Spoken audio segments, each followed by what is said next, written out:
Hi friends, this video shows how to fix Chromecast with Google TV remote not working issue. First we have to open the back cover of this remote. So we can open this battery cover like this.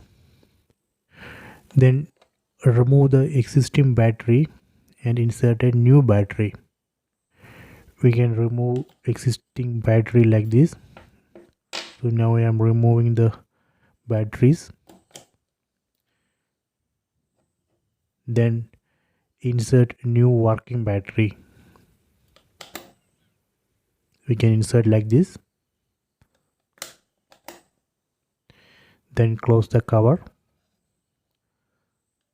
So this way we can replace the battery and fix a remote not working issue. I hope you have enjoyed this video. Please subscribe my channel. Please like and share the video.